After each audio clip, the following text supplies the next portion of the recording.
Bonjour à tous, que vous veniez de Coruscant, Mos Eisley, de Tatooine ou peut-être même de la Terre, qui sait. Bienvenue à cette édition spéciale des Petites Vues. Alors, je retrouve mes droïdes habituels, Stéphane Soucy, Gary Sherry. J'espère que je vais être capable de les contrôler un peu. Alors, aujourd'hui... On ne va pas se nommer comme Chewie, franchement, c'est injuste. Ben, ça sera pas très, très compréhensible ce que tu vas dire. On descend à peine du Faucon millénaire parce qu'on a assisté tout récemment au visionnement de Star Wars 8 de l'Âge Jedi. Alors aujourd'hui, on va vous dire qu'est-ce qu'on en a pensé. On s'en est même pas parlé avant de commencer pour être sûr de garder ça secret. Ouais. Alors les gars, qu'est-ce que vous avez pensé de... Let's go, Steph. Est-ce que j'ai hâte de voir toi si t'as retiré ton épine de ta pantoufle. Ouais. Tu vas voir, peut-être que j'ai 2 épines maintenant. Oh là là! Qu'est-ce que j'ai pensé du film? Ben, si on compare avec The Force Awakens, j'ai moins aimé ça que The Force Awakens. Ben, pas au point de faire là, comme ça, mais non, j'ai trouvé qu'il y avait une partie, parce que ça, elle est comme séparée en deux. Ouais. T'as la partie avec les Jedi, la partie avec la rébellion qui se bat contre le New Order. Fait que la partie avec les Jedi, j'ai trouvé intéressante. Même si ça ressemblait par moments à The Return of the Jedi. Il y en a qui se plaignaient que The Force Awakens, ça ressemblait trop à A New Hope. Mais c'est ça le défaut jusqu'à là de cette nouvelle Ouais, ben c'est ça. Fait que la partie des Jedi, je trouvais qu'il y avait beaucoup de points communs avec Return of the Jedi. Puis l'autre partie que je trouve moins intéressante, avec la rébellion puis le New Order. Puis le début du film, là, je trouvais que ça ressemblait à Empire Strikes Back. Même quand le film a commencé, j'ai pensé à toi. J'ai fait... Il aimait pas The Force Awakens parce qu'il trouvait que ça ressemblait trop à l'épisode 4. Il dit là, ça commence, ça ressemble à l'épisode 5. Mais c'est juste il ça dit, il va qu'il faut, grincer des dents. Tout le long, puis on dirait le côté comique qu'on aime bien dans Star Wars. Il y a ici, on dirait que c'est une parodie du comique de Star Wars. C'est comme, vous savez qu'ils s'en vont, là. Même dans ma tête, ils ont comme perdu le contrôle. C'est comme, en plus... Tu regardes ça, là, parce que je saute là, un peu là-dedans, mais si je me dis, OK, la façon que ça finit, tu te dis, ouais, pourquoi tu fais un 9? Ils vont avoir de la misère à faire un 9, mais on n'entrera pas là-dedans. Non, on n'entrera pas là-dedans, mais tu sais, bon, tu sais, l'autre fois, j'avais dit j'avais une épine dans mon soulier. Là, genre, c'est pas une épine, c'est carrément un clou. Un sabre laser. Ouais. Non, mais, côté image, il y a des passes que j'ai été bien. Ah ouais, visuellement là, il y a une couple de c'est vraiment épique. Il y en a même une là-dedans, là, j'ai hâte d'avoir ça pour le regarder parce que j'ai eu les frissons. Wow, vraiment bien fait. Mais tu sais, l'histoire là-dedans, ça tient pas. On n'apprend rien sur plus de Snow. On n'apprend pas plus sur Rey. Rey, va vraiment falloir qu'à l'épisode 9, là, il sorte le punch, là. Ouais, on s'en va où avec ça, là? Ben, c'est ça. Il y avait beaucoup de points d'interrogation dans The Force Awakens. Je m'attendais qu'on aurait des réponses dans celui-là. On laisse planer le mystère encore. Mais là, dans le 9, il va falloir que ça punch. Oui, on avait presque une scène de Enter the Dragon. Puis on avait l'impression qu'on allait découvrir quelque chose, puis on est resté un peu dans le néant. Ouais. Ben, on est resté sur notre appétit sur plein de lignes. Mais comment on appelle le personnage là, à la fin avec la grosse armure, elle qui joue dans Game of Thrones, elle a une armure. Ah oui, celle qui est décédée, là. Ouais. C'est pas celle qui est. En fait, comment elle s'appelle le personnage, là? Une question plus facile. ouais. Mais encore, non, mais il y a plein de personnages là-dedans qui sont carrément des faire-valoir. Ils sont là. Pourquoi? Ils y apparaissent, ils disparaissent. Ben ça, comme, bon. Tu vois, The Force Awakens, les 3 nouveaux personnages qu'elle va amener, Rey, Poe puis Finn, j'ai trouvé intéressant. Je trouvais, OK, ils sont bien placés pour prendre la relève de l'ancienne gang. Mais les nouveaux personnages qu'ils ont amenés, là, celui de Benicio del Toro... Ouais. Ben là, ils ont voulu faire une espèce de nouveau Han Solo, d'après moi. Là, ouais, moi aussi, j'ai eu ce feeling-là. Contrebandier, là. Moi aussi, j'ai eu ce feeling-là. Après ça, il y a le personnage, l'Asiatique, là, qui s'appelle Rose. Ouais. Pas trouvé que c'était intéressant comme personnage. Moi, je te dirais, toute cette partie-là de l'histoire avec Benicio del Toro, je trouve que c'est un des gros points faibles du film. C'est le film tire en longueur, je trouve, à cause de ça. Il y a aussi... Puis l'autre, celle qui prend la Cancelier, l'admiral en chef. Ouais, c'est ça. Ben, elle aussi, j'ai trouvé, OK, c'est un personnage qui aurait pu avoir plus de potentiel que ça. Non, mais il y a aussi une affaire quand tu dis ça. Lorsqu'ils sont dans le casino, on pourrait dire, interstellaire, Tu sais, au lieu de nous faire des clins d'œil avec des extraterrestres qu'on a déjà vus ou quoi que ce soit, ils ont plein de nouvelles bibites par rapport qui sortent de. C'est comme, OK, on sait qu'il y a une multitude d'extraterrestres, mais là, à un moment donné, tu sais, soit un nouveau conséquent. Moses Lee, là. Ouais, c'est ça, là, tu sais. Ben, remarque que le nouveau Moses Lee, on l'a vu dans The Force Awakens. Ouais. Même, je trouvais que le découpage était fait pareil. Là. Tu sais, on rentrait dans le bar, puis là, il y avait des plans sur différents extraterrestres. Mais c'est Dans le ça, casino, ils n'ont pas fait ça. Mais d'un autre côté, c'est si tu recycles les mêmes masques et les mêmes bébites, tu peux avoir des gens qui vont dire mais là, ils sont pas originales. Non, t'es pas obligé de toutes les recycler au complet, mais en avoir quelques-unes en commun, tu sais, qu'on revoit, parce que c'est genre, ben, tu sais, Ouais, déterminé, c'est une des nouvelle humanoïdes. planète. Par contre, dans ce film-là, moi, ce que j'ai aimé, c'est qu'on a Oui, développé. toi, Michel, oui, ça moi, m'a pensé. Non, mais ce que j'ai aimé, c'est qu'on a un peu développé le personnage de Kylo Ren, qui avait été, bon, Mais c'est lui qui était le plus plaisant là-dedans. Absolument. Moi, j'ai trouvé ça intéressant qu'on il est dans développe. l'histoire des Jedi. Oui. Je te dis, même Luke Skywalker, j'ai trouvé intéressant. Ben, enfin, on a vu, effectivement, on a vu Luke, la princesse Léa, qu'on a vu, je pense, on a vu 2 scènes d'elle dans l'épisode 7, est omniprésente dans ce film-là. Donc ça, je trouve que c'est des éléments extrêmement positifs de ce nouvel épisode, de ce nouvel opus-là. Il y a quand même des scènes très intéressantes, des scènes très émouvantes. Bien, évidemment, on sait qu'évidemment Carrie Fisher étant décédée, à chaque fois qu'on la voit, je pense que ça nous fait un peu monter les larmes aux yeux dans plusieurs scènes. Il y a des scènes effectivement spectaculaires, je pense des scènes d'action qui sont vraiment spectaculaires. La scène d'ouverture. La scène d'ouverture, bon, on a beau la comparer effectivement à des choses qu'on a déjà vues, elle est vraiment spectaculaire. Une des meilleures qu'on a vues, je pense, parmi on est rendu à 8 épisodes. Visuellement, là, c'est spectaculaire, mais c'est juste que c'est le côté scénarique. Tu sais, on a pareil commencé avec 4, 5, 6 qui était génial. Côté, tu sais, il y a une évolution là-dedans. Là, tu te poses des questions, puis je m'en vais où, là? Effectivement, Kylo Ren, c'est le seul qui t'as bon. pas le même âge non plus. Non, c'est ça, exactement. C'est ça qu'il faut pas oublier. Moi, ce que j'ai essayé de faire, là, parce que moi, là, ça fait 40 ans, là, Star Wars a 40 ans, et j'ai essayé de me dire, bon, moi, j'avais 9 ans quand j'ai vu le premier épisode, comment j'aurais perçu ce film-là si j'avais 9 ans? Et c'est un peu dans cet état d'esprit-là. C'est sûr que j'ai pas 9 ans, mais je me suis mis un peu dans cet état d'esprit-là. Et comment je le voyais, ce film-là, c'était un peu avec cette vision-là.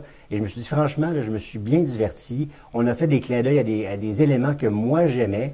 Il est pas parfait, le film. Il est loin d'être parfait, c'est sûr et certain. J'ai pas vu les longueurs que vous avez vues, finalement, parce que moi, je me suis dit, c'est un épisode que j'ai franchement beaucoup plus aimé que vous deux. Le 7, je l'ai trouvé moyen. Et j'en aurais pris plus. Finalement, j'en aurais pris plus. Il y a des éléments que j'ai pas tellement aimés. Moses Lee, entre autres, moi, je trouvais qu'il y avait beaucoup. On voyait des personnages humains qui ça ressemblait vraiment à toi du casino. J'aime ça, moi, qu'on m'amène dans des univers qui sont vraiment très différents de ce qu'on connaît ici sur Terre. Ben, toute cette scène-là, je l'ai pas aimé. Ben, le casino, les créatures, les courses de chevaux, même point de vue de design, j'ai pas aimé ça. Je trouvais que c'est ça, j'ai toute cette section-là, c'est ça, je trouve qui ralentit le film. Ouais, parce que ça bouge en tabarnouche. C'est ça, parce que tu vois, ça c'est la seule partie où est-ce que carrément je dis non, je regarderai pas ma montre pour voir combien de temps il reste parce que mais j'ai jamais regardé ma montre. Non, moi non plus. Jamais. Je me suis pas ennuyé pendant j'ai le même film. pensé, c'est ça.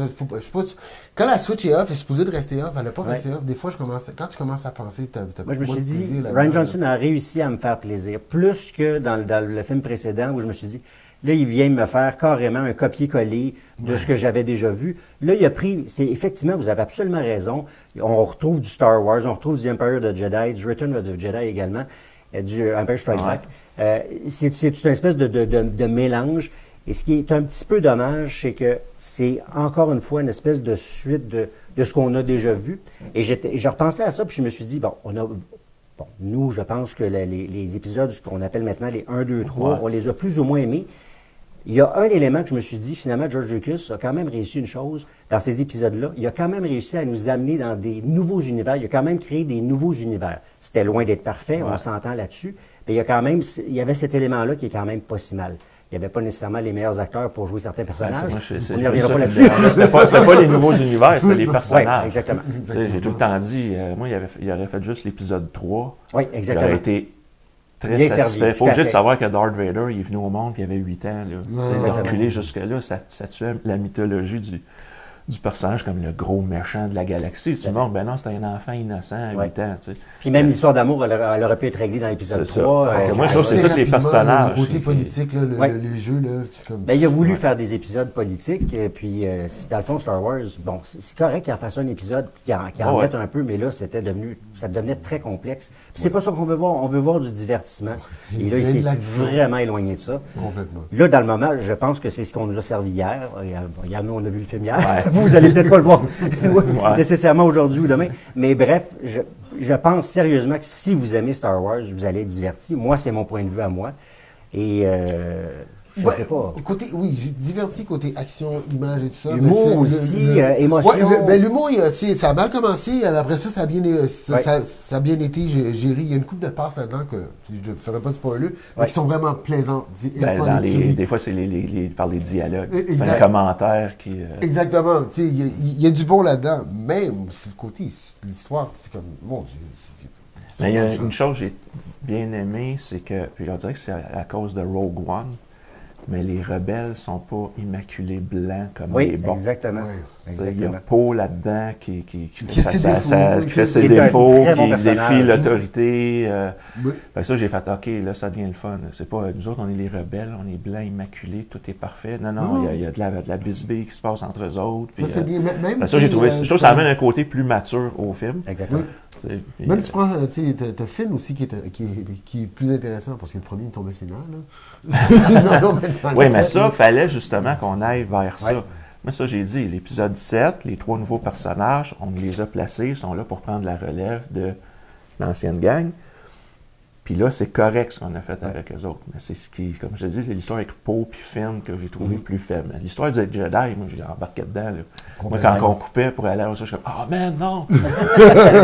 En plus, quand des fois, ils coupent un petit peu comme un téléroman, là, tu sais, genre, coupe! Ouais, on monte les vaisseaux. Non, on revient. Non, man! Il faisait des coupures un peu comme George Lucas le faisait dans le premier Star Wars, je sais pas si vous avez remarqué. Ouais, avec quelques beaux white. Ouais. C'est vrai ça. Tu vois, jusqu'à là, on a parlé de personnages. Mais, tu sais, encore là, l'histoire, c'est comme, un morceau est bon, l'autre morceau, c'est comme, pourquoi je m'en vais là? Non. Non, on parle pas d'histoire parce qu'on ne veut pas gâcher le plaisir. Non, c'est ça, c'est parce qu'on ne veut pas tout dire. On ne va pas tout dire. Alors, moi, j'ai quand même bien aimé. Je ne sais pas, en terminant, si tu veux... Quelle note? Tu as risqué à une note? Ben moi, comme je dis, j'ai trouvé ça un peu plus faible que Force Awakens. Force Awakens, pour moi, c'était un 7 sur 10, donc celui-là, c'était un 6.5. Oh, oh là là, ok, tu vas vraiment... Ah, mais c'est vrai, il a regardé sa montre. Oui, c'est vrai. Mais ok, c'est pour... Moi, c'est encore le scénario, ça revient à ça, mais ok, si on parle juste... C'est quoi cette idée d'aller voir un film dans l'après-midi? Si on parle de divertissement, côté image et action, je pourrais lui donner un 8 là-dedans, parce qu'il y a des postes qui sont... Comment les madames? C'est là, c'est à l'heure où les gens regardent leur montre, c'est comme l'heure du thé, quelque chose. Non, donc, c'est quoi cette heure-là d'aller voir un film? On retourne voir ça le soir. Franchement, tu y vas quand tu peux, c'est l'heure du thé, des petits biscuits sociaux. Ouais, puis ta note, toi? Moi, j'hésite beaucoup. Ce qu'il faut savoir, c'est que je suis extrêmement sévère, moi, quand je donne une note. Généralement parce que je la donne sur 5, puis là, je suis obligé de la donner sur 10. Ben, la note sur 5, on fera fou. Non, mais c'est parce que, absolument, moi, quand je donne un 7 sur 10, c'est une excellente note. Je vais donner un 7. Pour moi, 7, c'est très, très, très, très bon. Donc, très diverti. Oui. Et le premier Star Wars, pour moi, c'est le meilleur film, pas de tous les temps, c'est le film essentiel. Je ne serais pas là s'il n'y avait pas été Star Wars. Donc, je donne 10. L'épisode 4. L'épisode 4, je donne 10, mais ça vaut pas 10, mais je vais quand même toujours les donner 10. Même si The Empire Strikes Back vaut plus. Bref.